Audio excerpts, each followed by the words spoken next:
Hello, all you awesome people out there. Welcome back to the channel with me, as always, your host, GeekVizu. And we have here a little video game update. It's been a very long time, I feel like, since I've done a video game update video, but we got one here. So our next one here. This is gonna be an interesting one. It's less on more like widespread news. Instead, we're gonna mostly hone in on just like three big ones that happened, and then we kind of go over some very briefly. I'm gonna hit up some smaller stories, but for this one, because I feel like I really need to talk about some things when it comes to these three things. But the thing we're gonna be talking about on this episode today is we're gonna be talking about more book. I don't know if y'all can hear that. Literally, I've been here all day, and I was watching something, and I'm like, as soon as this is over, we're gonna get this recording done. 10 minutes before it was over, I don't know what the fuck happened, but somebody somewhere in the building, outside the building, around the building, decided just to start just knocking on every fucking thing and just being loud as hell. So I was like, I don't want to not do this, so let's just we just gonna have to deal with it. I don't even know if y'all can hear it, but yeah, so we got to talk about the fact that hey, guess what's going on? Take-Two and Rockstar planning to do more shit to fuck us over, simply because they've pretty much figured that they can do whatever the fuck they want to do. We got Sony finally putting out some kind of response to their no physical disc, and what the reaction has been to that. And then the EA Saudi deal also closed out as well, so we're gonna talk about that. Then we got a couple small news stories to talk about, some things going on over at Halo Studios, an update on the GameStop eBay stuff. We gotta talk about the Marvel Tokon on PC. So yeah, we got quite a little bit of stuff to talk about, and then of course we're gonna watch some trailers here and there. Most notably the Gears of War trailer, because I have not watched that multiplayer deep dive thing they did, so I'm gonna watch that. And yeah, that's pretty much everything we're gonna be talking about here on this episode of News Drop today. So if you haven't already, check out some other stuff on the channel. I don't know what order I'm gonna upload this shit in, but check out the other videos. I got a couple of videos gonna be lined up. I at least hope I got 3 to 4 done over my off days here, so those will be going up throughout the week. So make sure you just subscribe, pay attention to that. But anyway, let's go ahead and transition into shit here. We gonna kick things off. We got because it's probably the most. We got quite a bit of GTA 6 Take-Two interactive news to talk about here. And one of them, and probably the biggest bullshit of them, is this shit right here. They announced that on August 27th, we are going to get our first extended look at GTA 6. Now you may think, oh, that sounds good. We're finally going to get some fucking gameplay for this video game that's a mere, what, 4 months away? And we still ain't seen no fucking gameplay from the shit. We're finally going to get some. But guess what they did? They teamed up with Netflix to do this shit. So this extended look is going to be exclusively on Netflix. They're paywalling a goddamn trailer. They're paywalling they even got a fucking, I didn't even know this. They even got a fucking counter on this shit. That's crazy.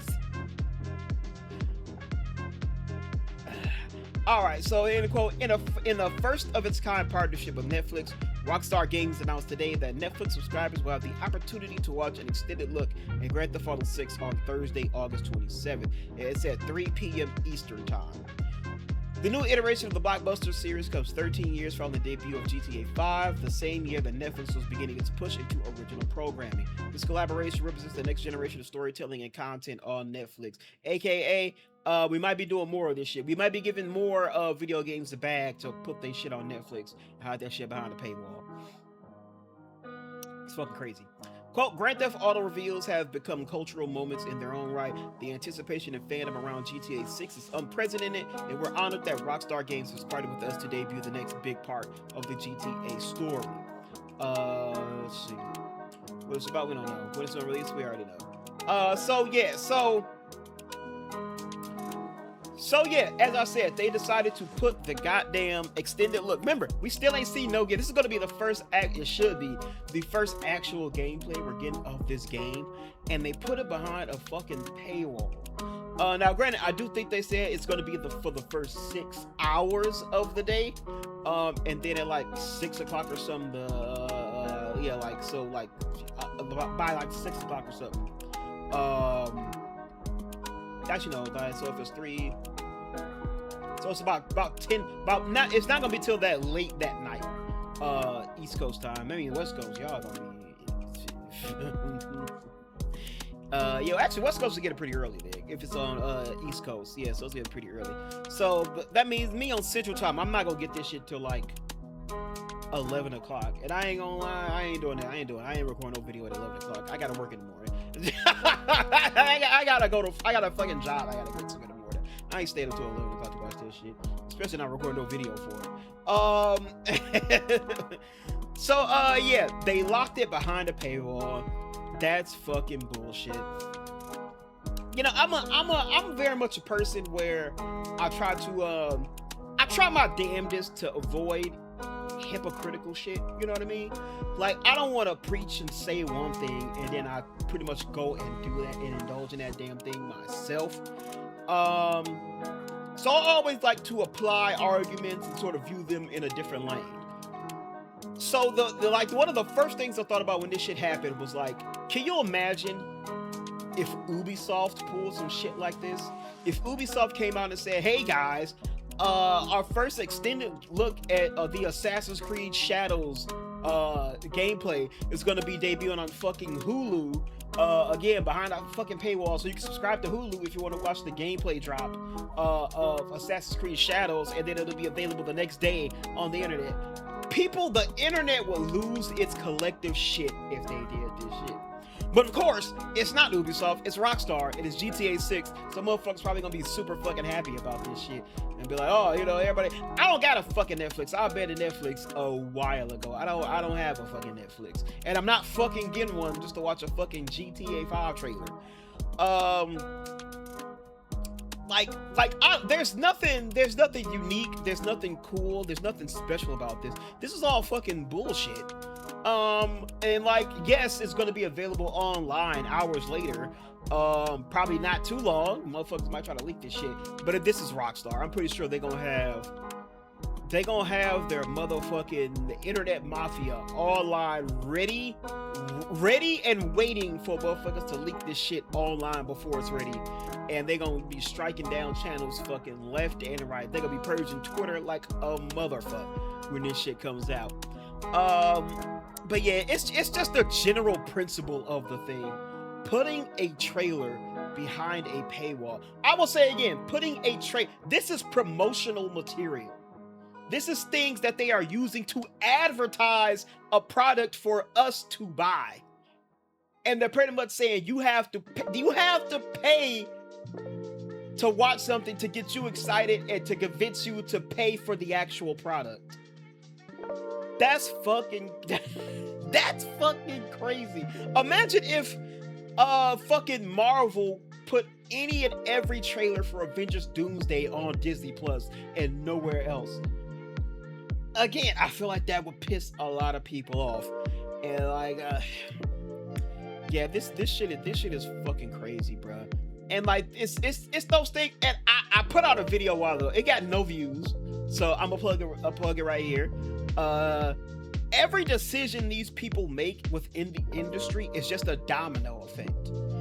All it has to do is for one motherfucker to do it and for that shit to work, and now all of a sudden everybody else is doing it. You don't think the aforementioned Ubisoft would love to get a bag from a streaming service and just to put a fucking trailer for their game on that streaming service exclusively? Fuck no. They would hop on that shit in a fucking second. And of course, because this is Rockstar and because it's GTA 6, and you know them pre-order numbers have something to do with this shit too. They said, hey, we ain't show no gameplay. They already know this shit just gonna be GTA 5 at a different location with slightly better graphics. And they already pre-ordered the fuck out of this shit. What the fuck else do we need? What else do we need to do? I mean, yeah, we could put out a trailer, but why should we? These motherfuckers already shown that they just gonna buy this shit regardless. And if somebody hook him up like, hey, I'm telling you, bro, Netflix got on the phone and they willing to give us a bag to put a trailer on Netflix. They was like, oh, we get to put out a trailer and we get to make some money from it too. Sign me up, boy. And like, bro, that shit is crazy. But just to make things worse when it comes to this GTA Rockstar shit, Take-Two boss fucking Strauss Zelnick has been chirping a whole fucking lot lately, talking about a lot of shit. And he said this quote here: if you're not a Netflix subscriber, you definitely should be. If you're not spending money on Netflix, you should probably put some money on Netflix just so you can watch this one fucking trailer for this one fucking day, hours early.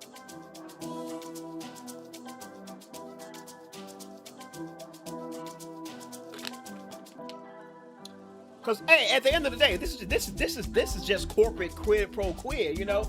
You scratch my back, I'll scratch yours. I'm gonna give y'all this bag to put the trailer on our website, and all you gotta do is just plug the plug the streaming service, just plug Netflix.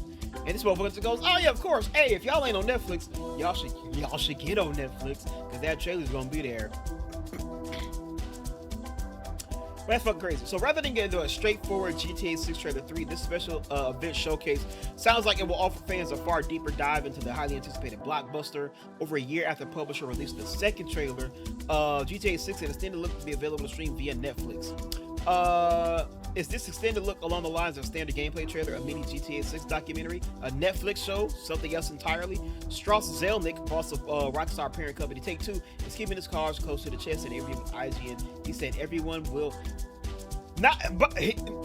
will tune in regardless. Not everyone should tune in regardless.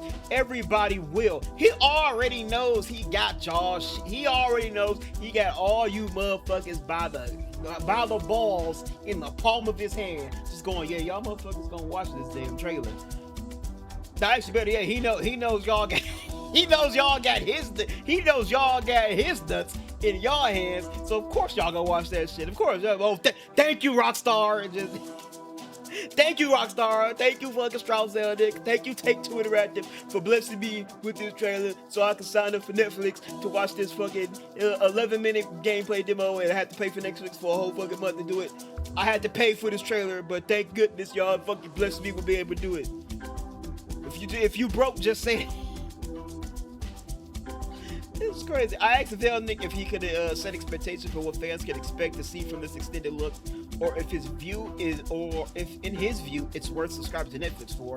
As expected, he wouldn't say what GTA 6 extended look contains or even how big it is, but it does sound greater than your typical video game reveal.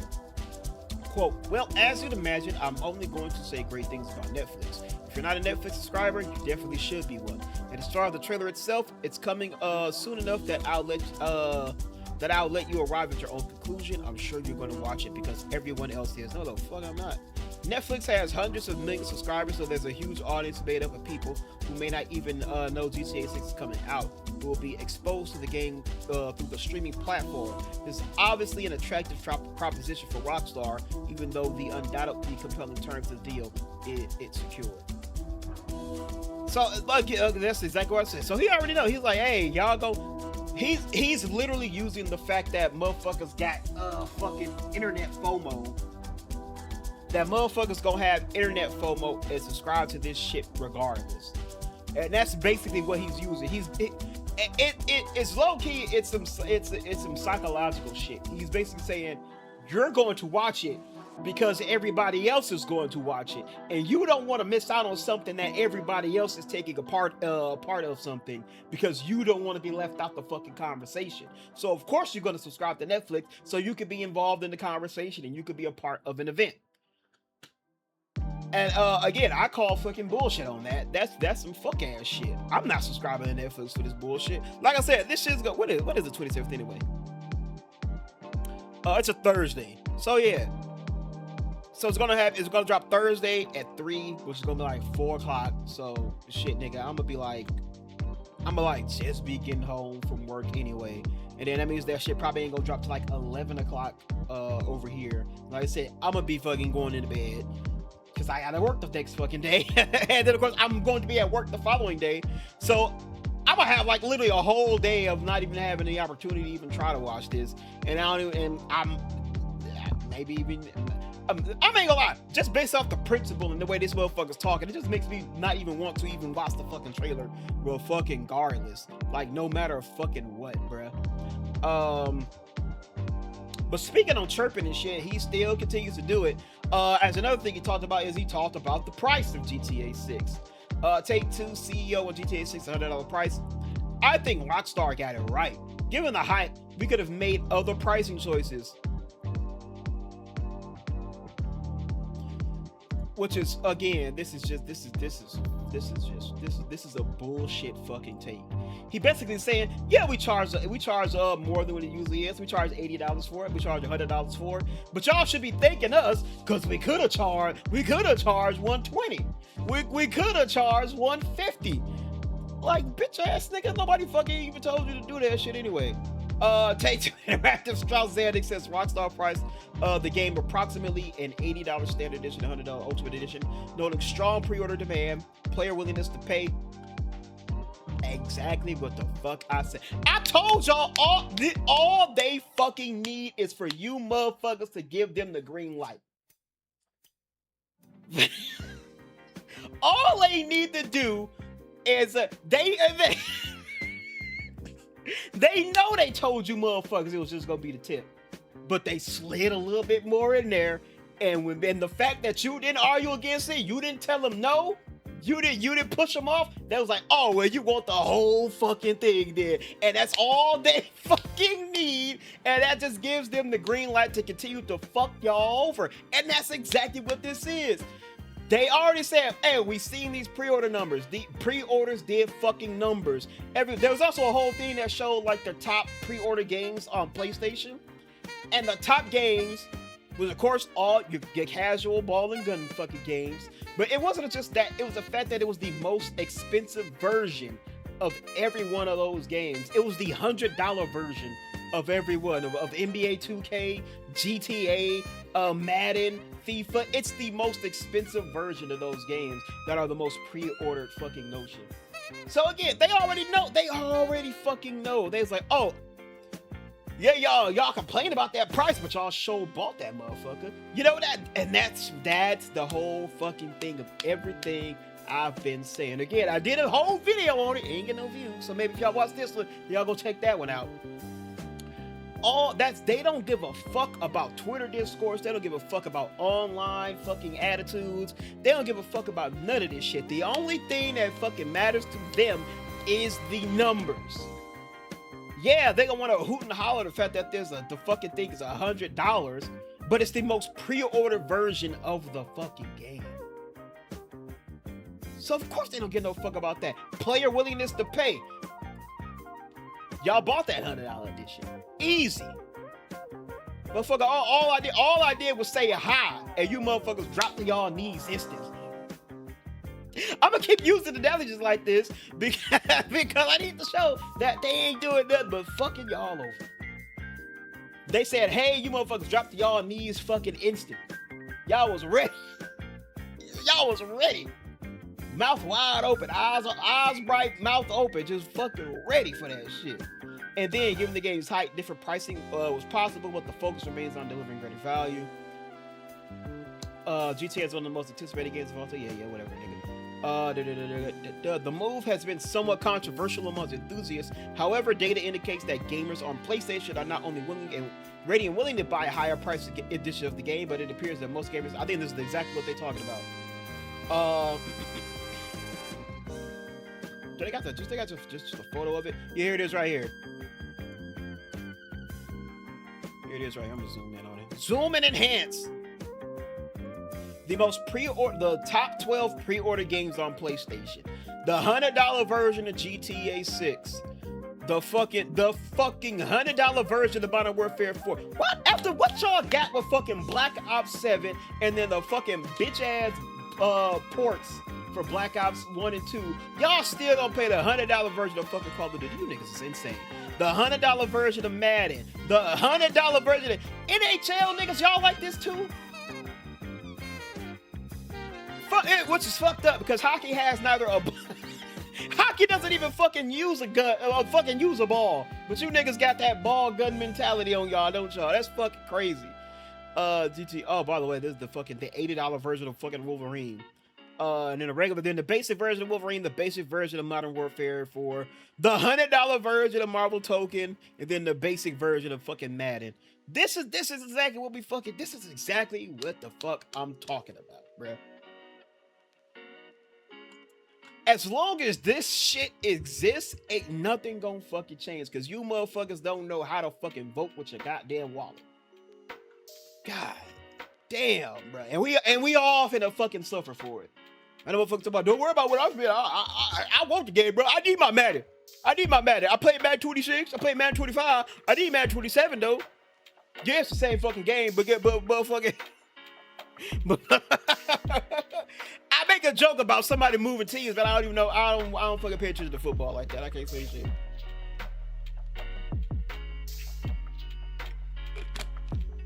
Didn't Stephon Diggs get moved or some shit?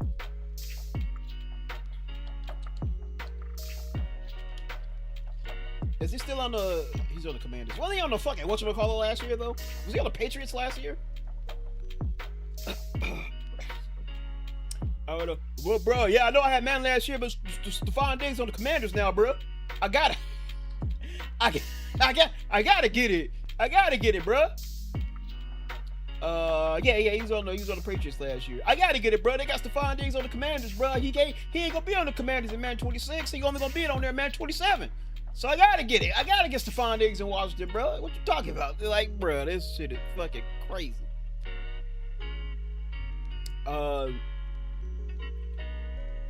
Hey, you know, I give credit. No 2K on there though. No 2K. I think 2K kind of just started though. As of July 20th. I don't know when the pre-order. I don't know when the 2K reveal happened. If it was before, if it was after this, it might have been after, because I think they only just recently started chugging along with the hype for NBA 2K.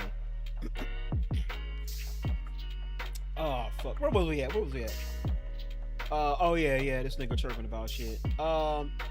Yeah, basically just showing the fact that y'all are willing to pay. That's all they fucking need. And if they show this shit works, it's not gonna stop other motherfuckers from doing it. It's not gonna stop fucking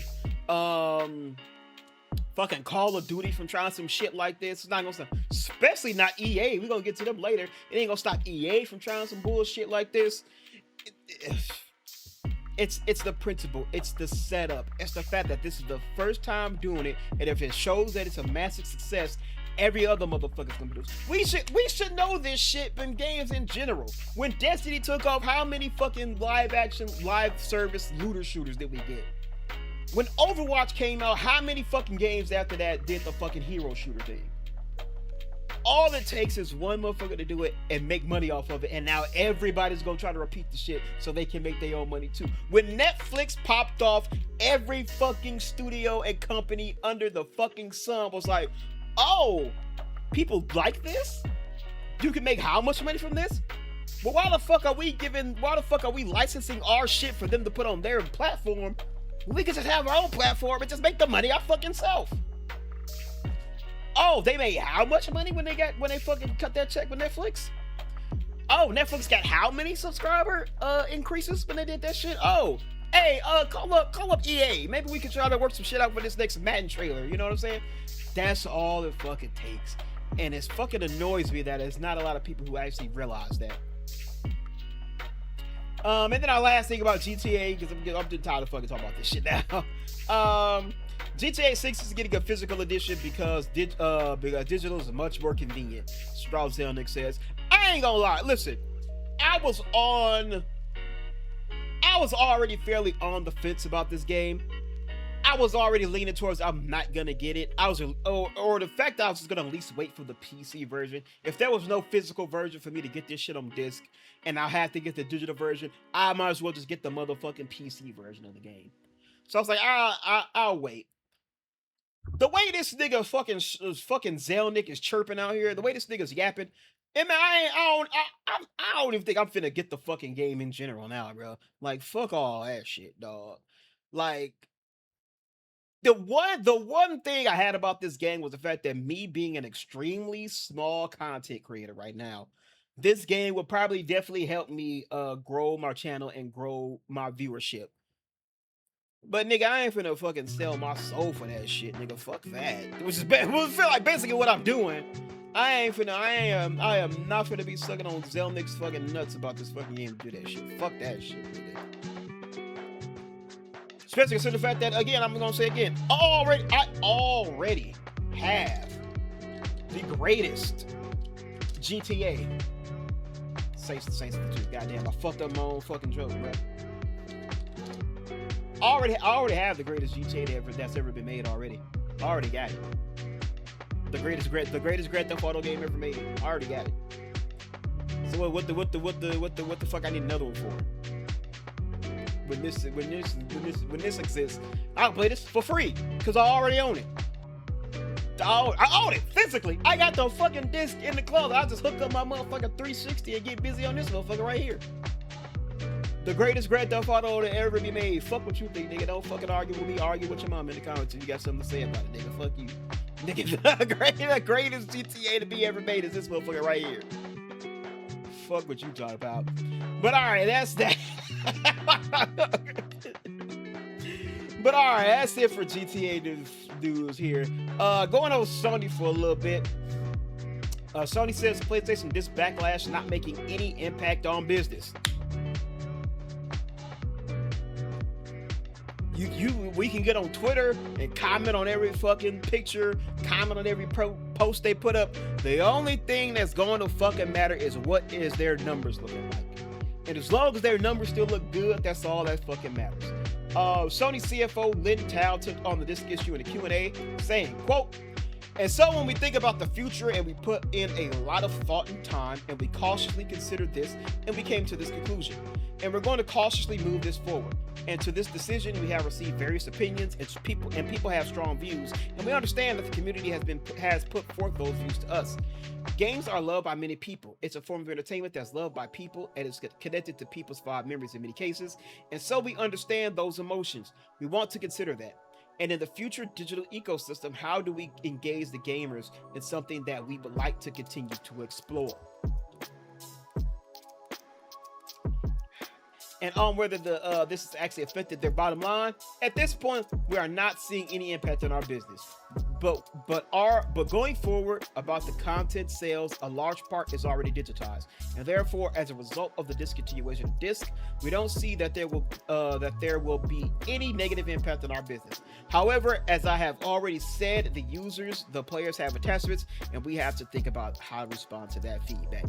Basically saying, no, our money's still good. We're still sitting pretty. Numbers is up. You know, the profits is up.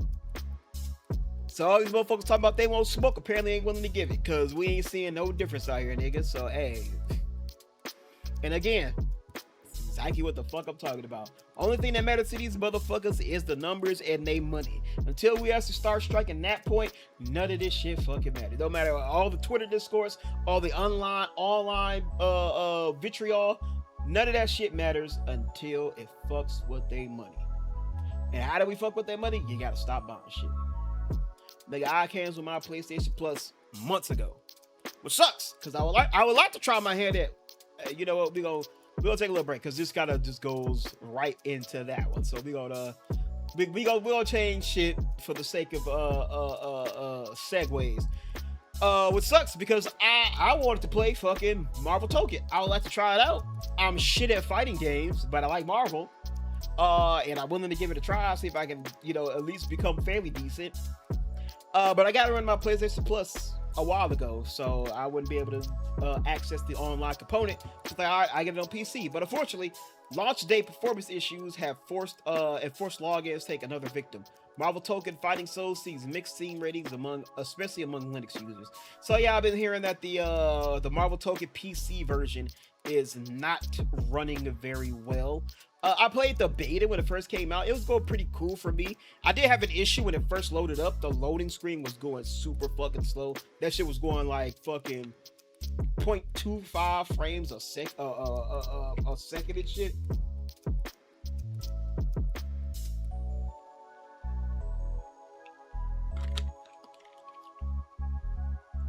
But once we got past that and we got into the actual menu on the game, it was working fine. It was working fine after that. Marvel Tokon Fighting Souls has been widely anticipated for some time, and that's partly because it's from Arc System Works, the company behind the likes of Guilty Gear, BlazBlue, and Persona 4 Arena. Yet Steam users are disappointed in its opening few days. That's because despite many praising the game itself, it reportedly has a litany of tech issues. Fuck out my face. The game currently sits at a mixed 56% negative rating on Steam, with almost 1,600 reviews, and it appears to have around 10,000 concurrent players on SteamDB at the time of writing. Considering it's a $60 game, that's a pretty sizable number of people. One of the top rated negative reviews right now complains that they're getting 45 SPS on the game, where they get significantly more on Tekken and Street Fighter. This would be the perfect chance to use the fairly new system for adding the PC specs into Steam reviews, but alas, the user leaves none. Still, good performance is necessary for fighting games that rely heavily on reading moves and responding as fast as possible. Another popular negative review says either the netcode or the poor performance makes the online play very bad, with rollback spikes. This is after the devs vowed to fix performance issues for launch day at the end of July. With its anti-cheat system, one Steam review says the game is aggressively hostile to Linux players for absolutely no reason. It notes that even though previous Arc System Works games use easy anti-cheat work on Linux, Fighting Souls simply refuses to play.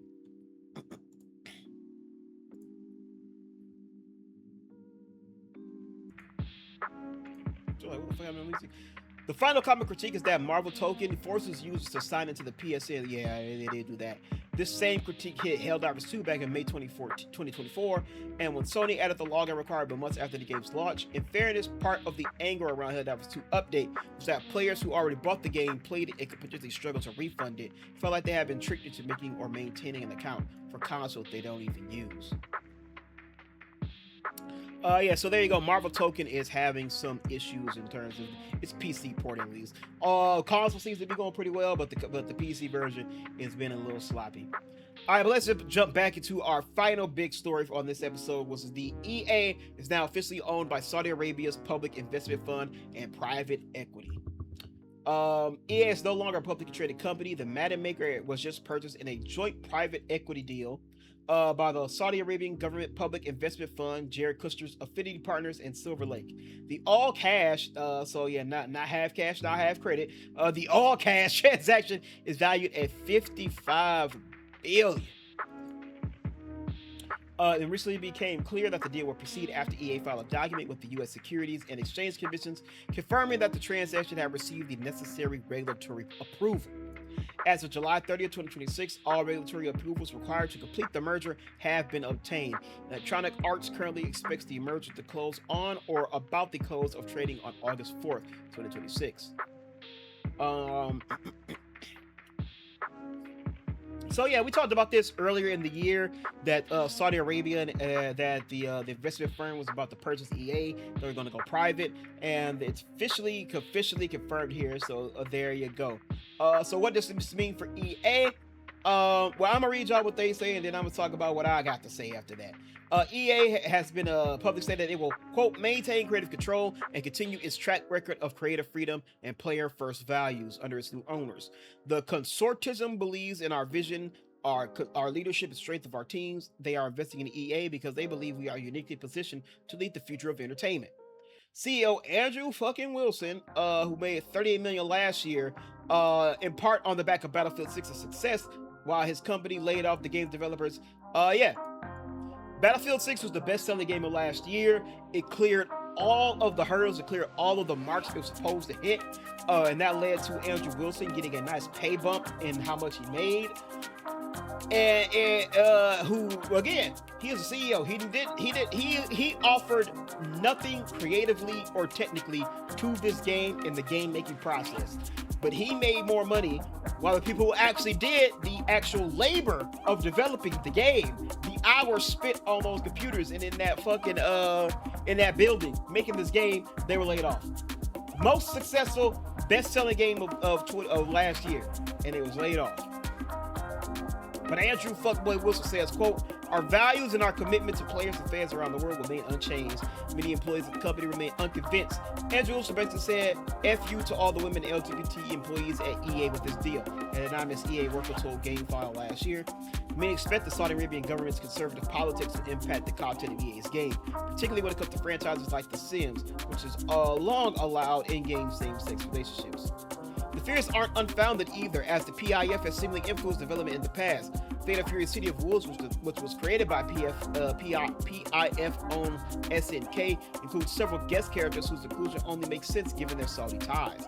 The game features real-world soccer player Cristiano Ronaldo, DJ Salvatore Ganucci as playable characters. Both figures have nothing to do with the Fate of Fury series, but Ronaldo played in a PIF-funded league, and Ganucci has performed at festivals and events in Saudi Arabia. Time will tell how the investment, how the government influences EA. They've proven relatively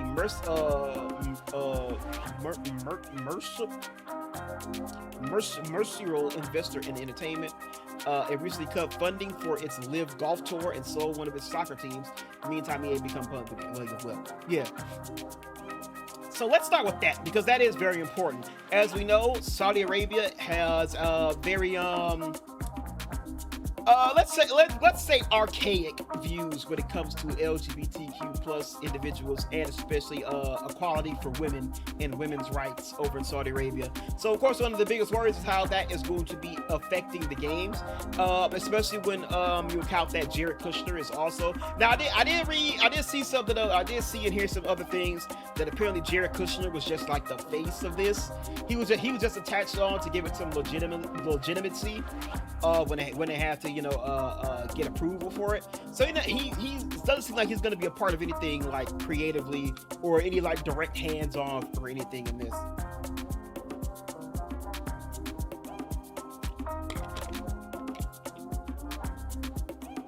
But still, you gotta think a reason he was involved is because y'all don't know Jared Kushner. He's actually Trump's son-in-law. So you gotta think he probably was very gung-ho on doing this because Saudi does have a very conservative kind of mindset, which works well for them. So I will definitely say that there probably is some worry about what this means for that shit. Again, remember BioWare is under EA. Mass Effect and Dragon Age, especially Dragon Age, have been, which is always found it so funny when people are so pissed off about like Tosh in Veilguard, about her being non-binary and having a non-binary character in the game. Dragon Age from the jump has been very LGBTQ friendly. There were same-sex relationships in the very first game, Dragon Age Origins. Leliana and Zevran were available to romance for males and females. Dragon Age 2, every character was available for every character, male or female. They had no restrictions on romance options for that one. Dragon Age Inquisition featured had a gay character and a trans character involved in it. Dorian for the gay character. His background story had a lot to do with that too. And then you had Krim, who was the transgender character in the game as well. A very beloved character amongst the fandom too, by the way. So again, that shit has always been present in Dragon Age games. But for BioWare's 2, Mass Effect had it. Liara was, they tried to circumvent the fact, talking about like, she's an alien. The species is monogender, but she was still an option for a female shepherd. We didn't get it fully on until, because they had some other issues that they had to deal with, the sex box issue. But once Mass Effect 3 came around, they did bring back exclusive homosexual relationships in that one too. So I would say say, and then of course, like I said, Sims has been present in Sims since the jump. So you would definitely think that that's a bit of a worry too. Women as well might be getting less games with female protagonists from EA games. And then probably the biggest thing is whenever mergers happen, one of the first things that happen is that they clear house. They start trimming the fat. They do a lot of releases, and then they change up the people in charge. Don't know if that's going to happen for EA, but what I will say definitely might happen is those layoffs. especially considering the fact that after this deal is done, EA itself was in about $2 billion in debt, which is manageable for a multi-million-dollar company like them. I read that once this deal was done, they invested, I believe, somebody's debt. They end up inheriting a lot more debt. Up to now, the fact that it's up to like $20 billion in debt now. Which means now that this deal's done, the very first thing they're going to be working towards is making fucking money. Making money and cutting costs. So do not be surprised if a bunch of teams and a bunch of studios around EA have a bunch of layoffs. They're probably going to close a few studios. There was another thing to talk about. They were talking about selling some studios too.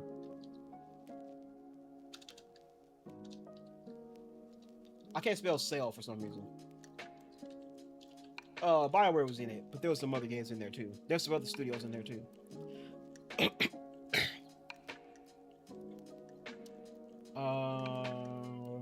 we go. Let's see if this is it.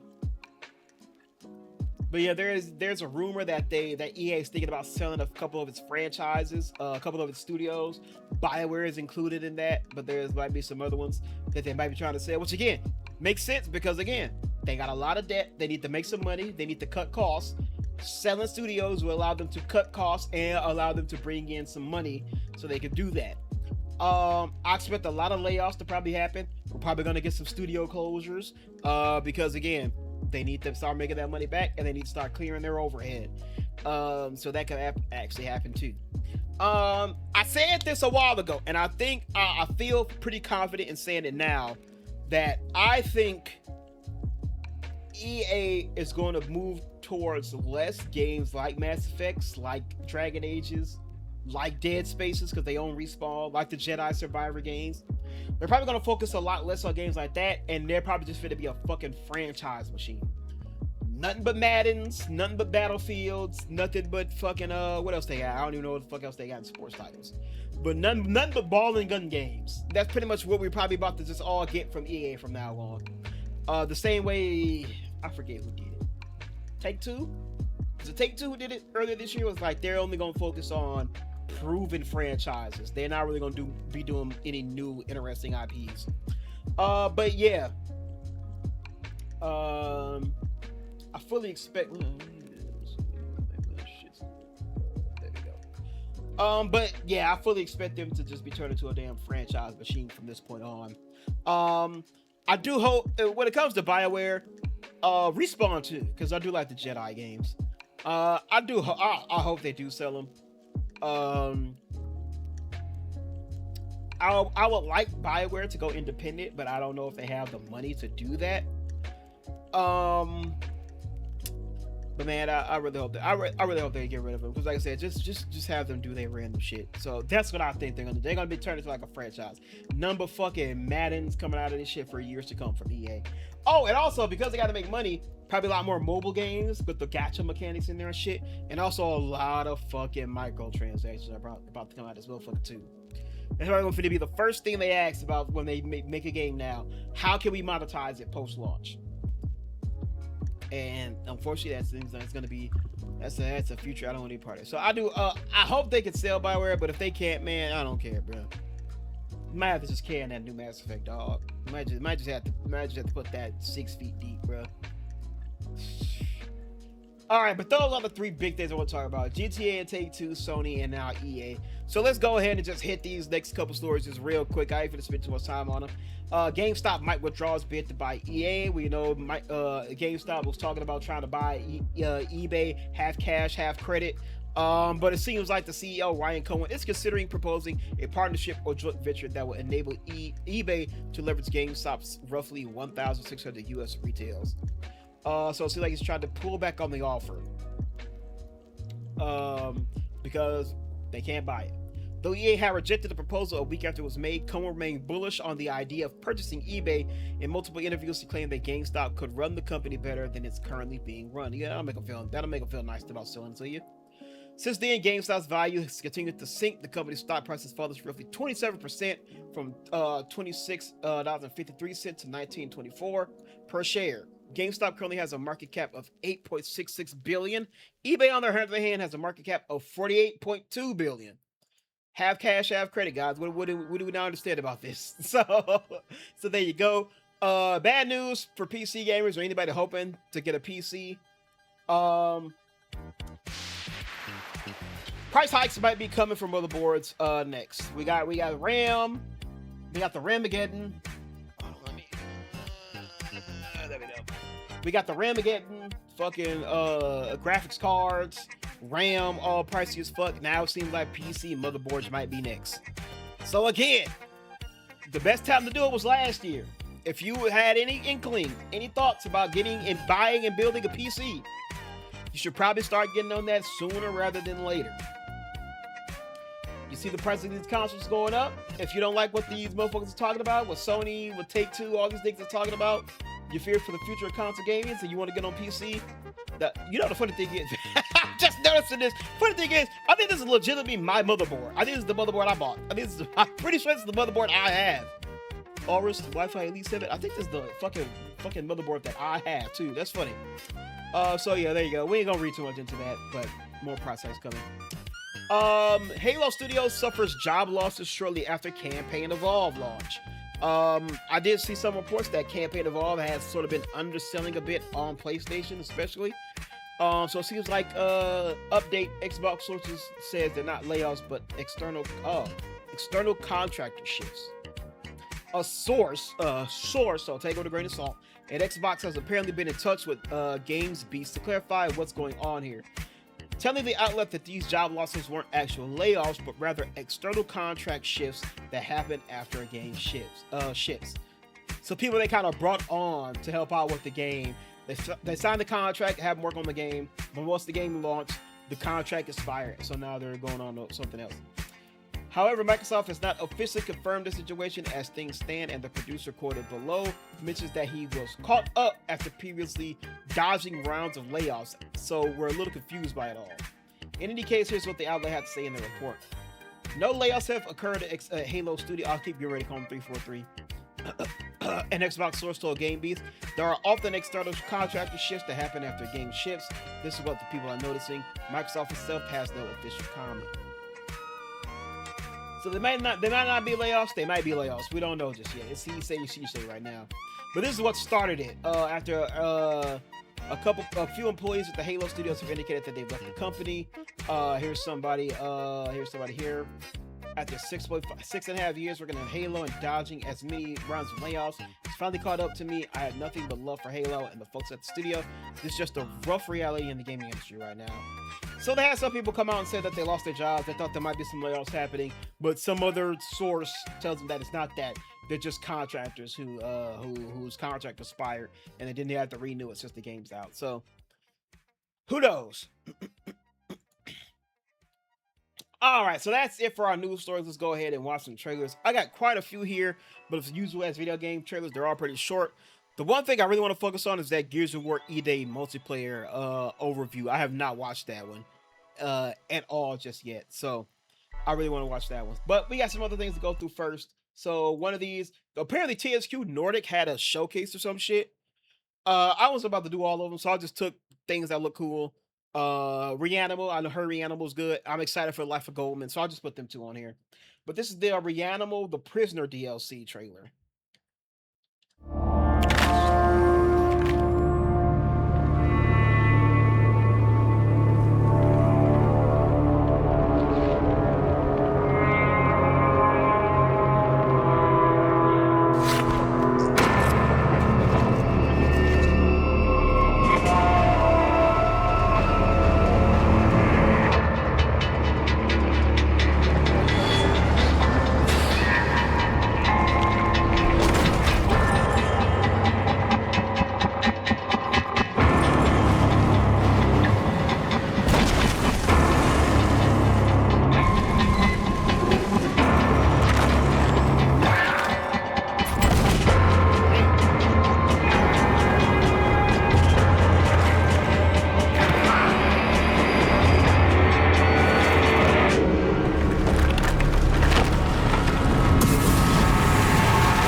the True Life of Coleman. Y'all know I'm excited for this game. I hope they drop a motherfucking release date for this damn game.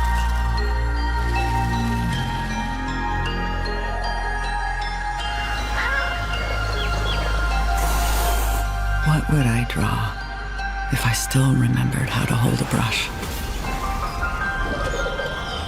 Certainly not your portrait. It's already everywhere I look.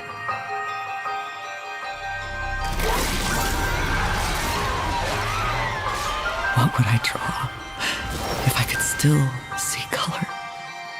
Okay, this is more Perhaps a house, like a BTS, overgrown with green ivy. A place we never lived. Nighttime streets golden in the lantern light. A city we never knew. A train disappearing in the blue haze of dawn. A trip we never took.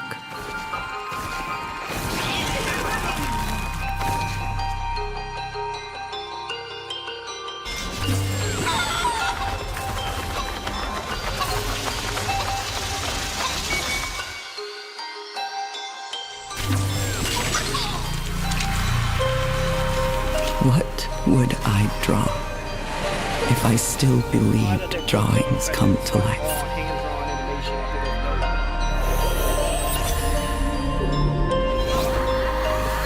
My vigilance,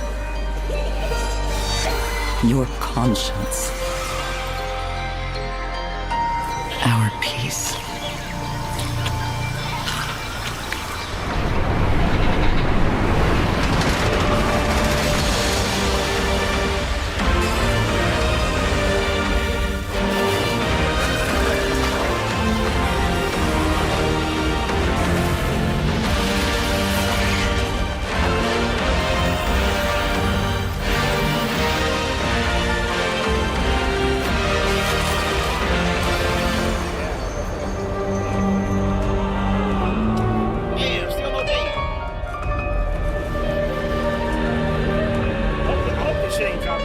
I'll say that right now. I hope this ain't dropping this year because it's already stacked. I'm already so fucking far behind.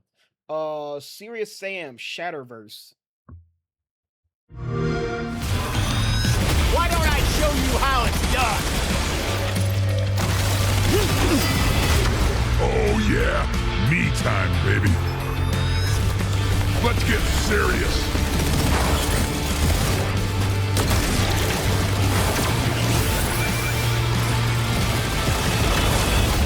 Sammy in the house. I'm all geared up.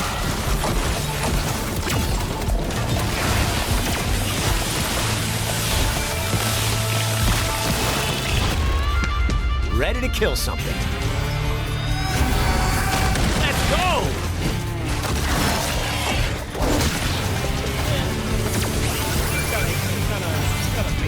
I'm too old for this. Ready for battle. Let the slaughter begin.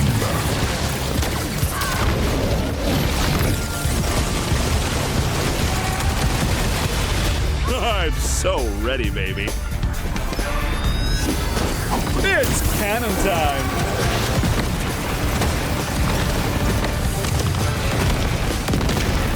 This one's for you, Dad.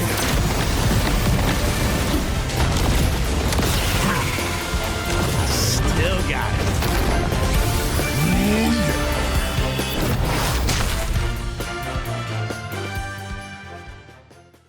Yeah, like I said, I'm not really into it. 21st though, it's coming out pretty soon. Quake on the Machine. I know something I've never played it. It was way before.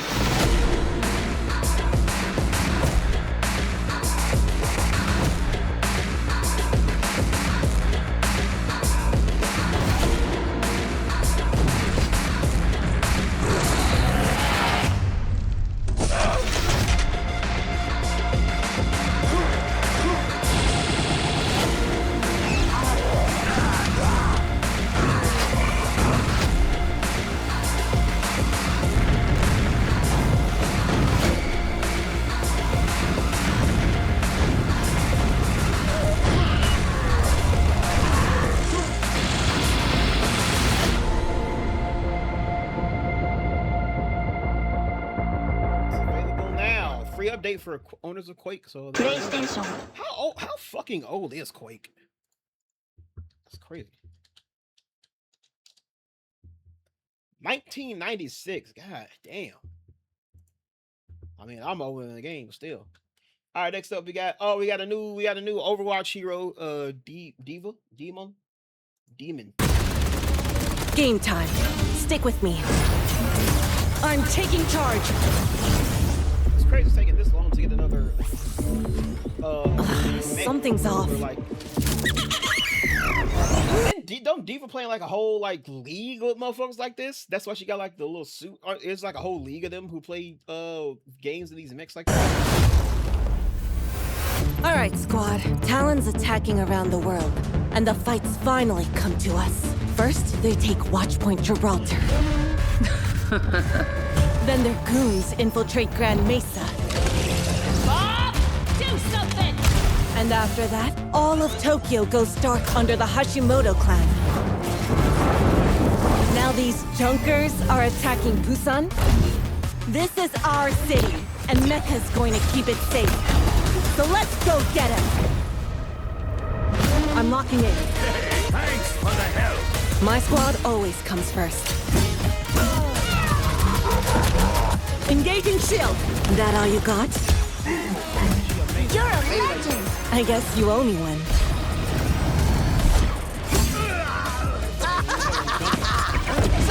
Guess it's amateur hour. Hey, over here. Playtime's over. Nobody messes with my city.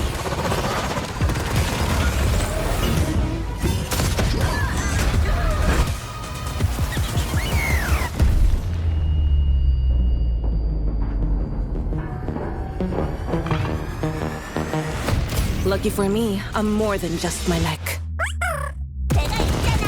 The party's just getting started. You had it coming. Payback feels good. 나 오늘 폼 죽이는데? Who's next? I could do this all day.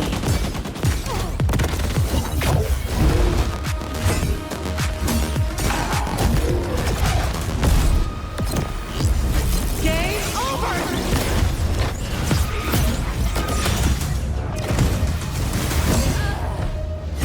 Go touch grass. Play together, win together.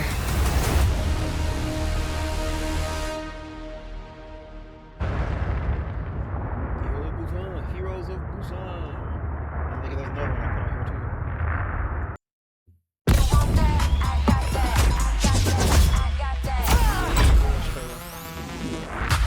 too. Today is a new day, Busan. Our enemies have been defeated. When it's game time, Mecha Squad will protect our city. Baby, I'm a boss, come with me, I need company. These junker sweats can't compete. A good speedrun is all in the execution.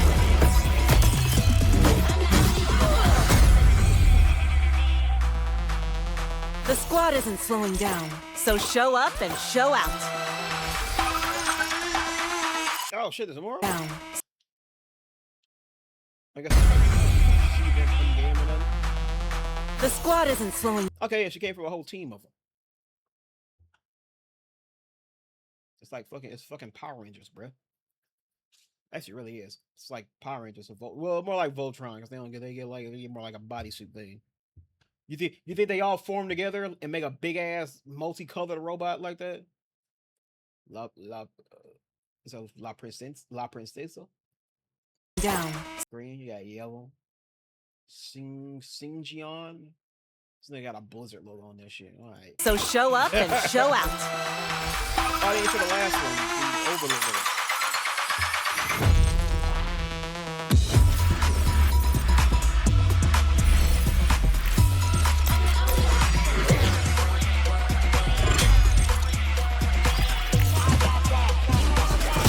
Let's make up this party. And so a new army is formed. Fast out a walk, follow me. No stop. By your successes, you are bound. Right here, right now, right here, right now.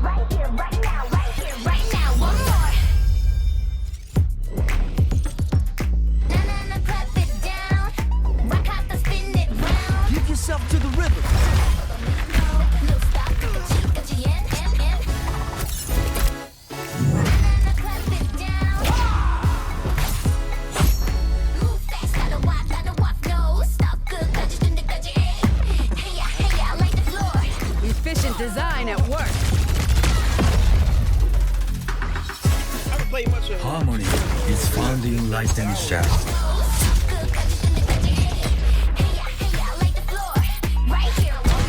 And remember, Busan, we've got your back.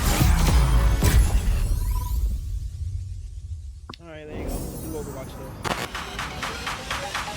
Probably still not gonna play it.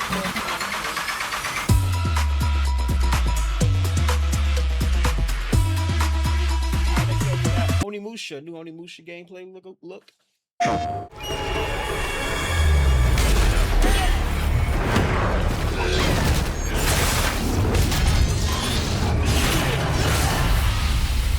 See, like if motherfuckers actually played games and played more variety of games, they know that they don't need fucking GTA. Like I was worried, like now that I'm pretty much hard set and that I'm not fucking getting GTA right now.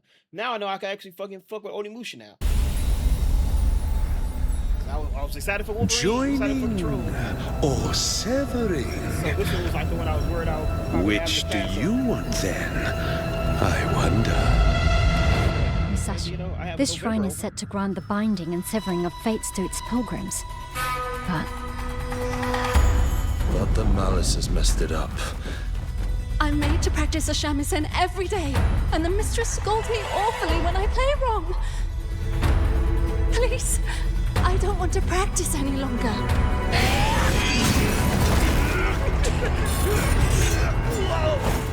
As for you, I suppose you'll hear about that gauntlet.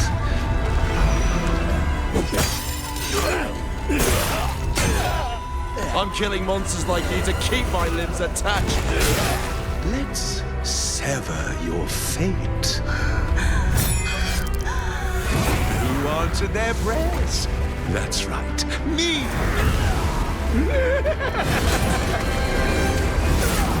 Miyamoto Musashi, I deem you worthy of my will and entrust it to you. My arms are pulsing. It feels like I could pick up a castle.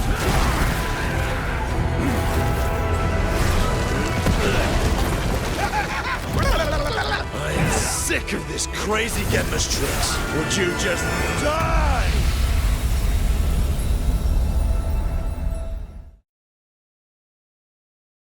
September 4th. The demo is out now, so you can feel free to play it. It's a fire demo. Alright, and next up we got... Okay, here's the Gears of War EA multiplayer thing. I'm excited for this one. Because I haven't watched it yet. So.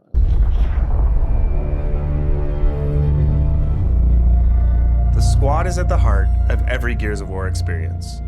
Whether it's in the stories we tell or the modes we build, being a Gear is all about fighting alongside someone who has your back when shit gets intense. Our players have deep connections to their own squads. They tell stories about lifelong friends and family that grew up playing Gears together. Strangers they met in battle and became bonded to through the game. That feeling of fighting side by side is at the center of EA's multiplayer modes.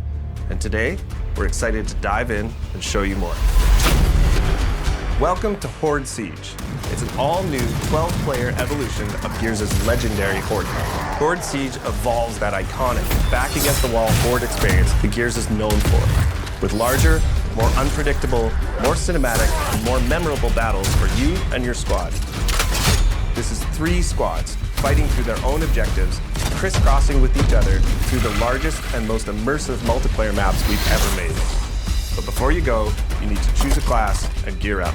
Each class has its own tactical gear to match its strategy, as well as progression journey that unlock loadout weapons, armor mods, and tactical gear mods so you can tweak your build to your own personal playstyle. The Assault class is about controlling the battlefield with mid-range weapons while stunning waves of incoming enemies using the Sonic Disruptor.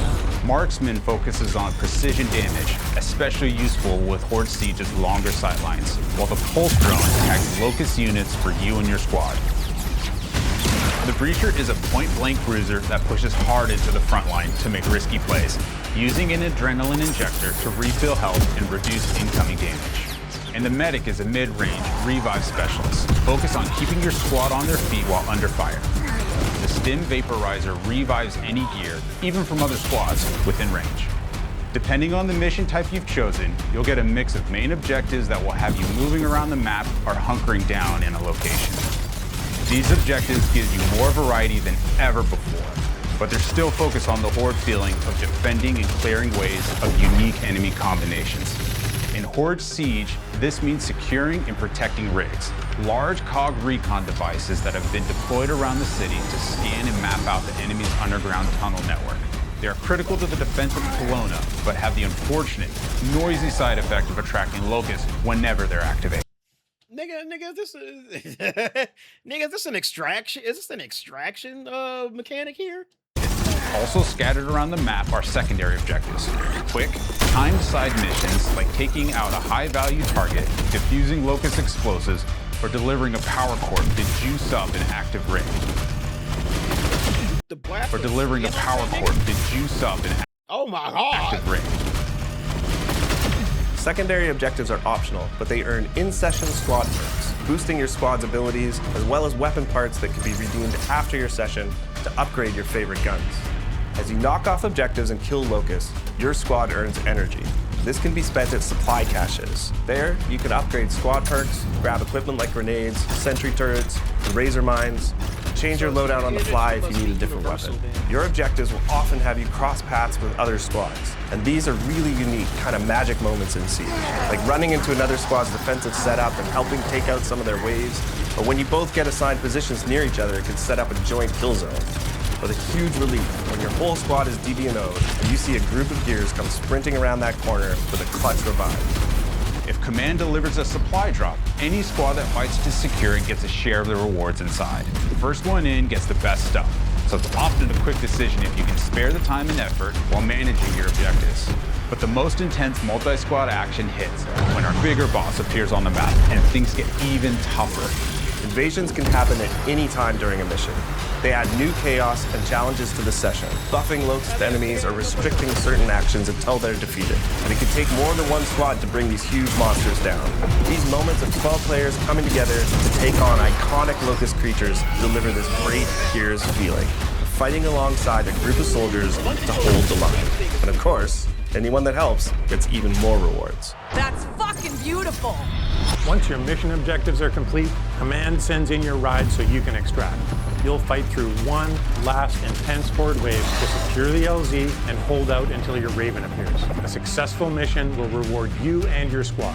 While you don't technically all need to make it back to the chopper, your rewards might suffer a bit if you leave your comrades behind. Earned XP will progress your rank, unlocking new loadout weapons, mods, and equipment. But most importantly, any weapon parts you gained can be redeemed to upgrade your arsenal for the next fight. For the first time in a main Gears title, you can mod our iconic weapons. Some mods will apply small tweaks, nudging the gun towards your personal preference. Other mods are more noticeable, changing what effects you get from hitting a perfect active reload. Or if you want to go nuts, you can even throw a bayonet on your Nasher. That intersection between how you set up your weapons, armor mods, and tactical gear creates more choice and gameplay strategy than we've ever had before. And of course, when you and your squad combine your builds, it can be the difference that gets you through an especially tough mission. Horde Siege missions mix variety, objectives, difficulty, modifiers, and harder challenges each time you play, shaking things up with things like explosive drone deaths, only perfect reloads, or even friendly fire. Poisons also make a return, meaning the Locust Horde gets more powerful as you play through a mission.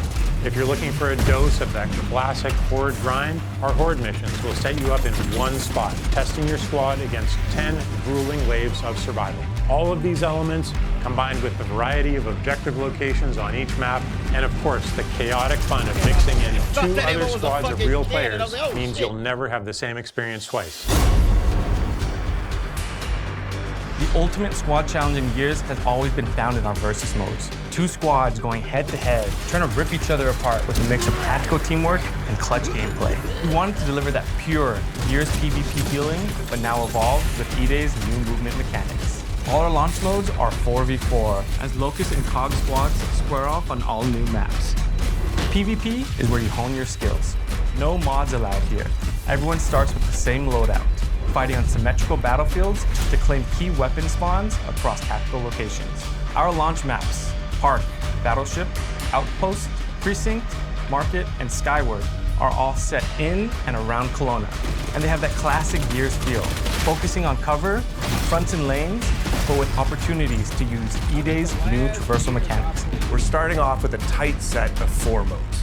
Team Deathmatch and Conquest, our new King of the Hill mode, will feel familiar, but with some great new updates. And they're joined by 2 new modes. In Demolition, each squad battles over a neutral bomb, and then attempts to plant it at one of 2 of the opposing team's bomb sites.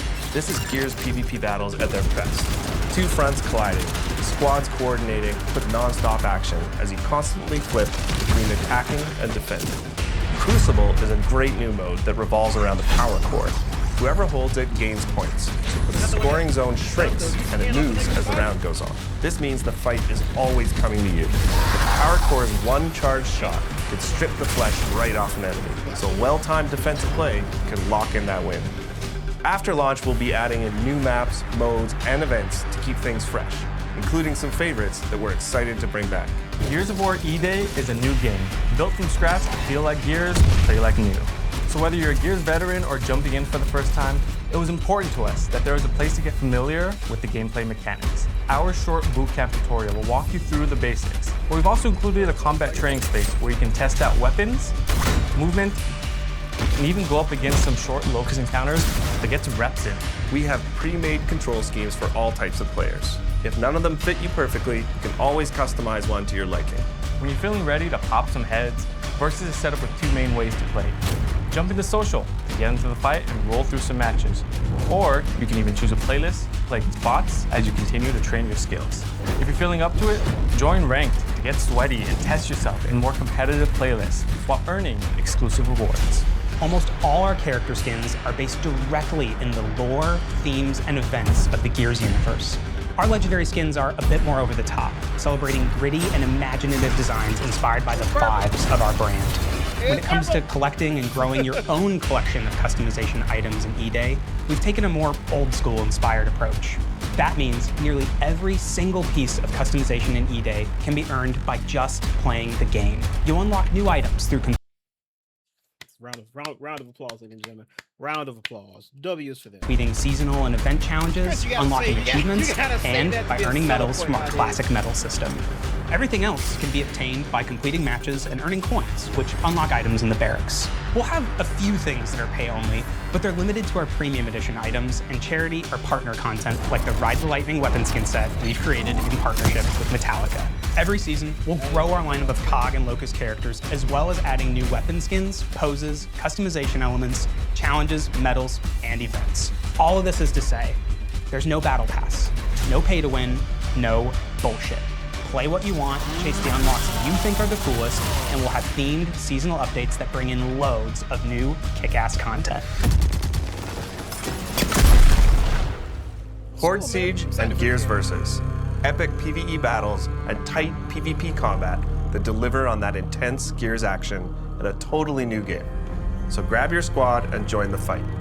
Early access to the open beta begins August 6th on Xbox, PC, and Steam. And we can't wait for you to get your hands on Gears of War E-Day. See you on the battlefield.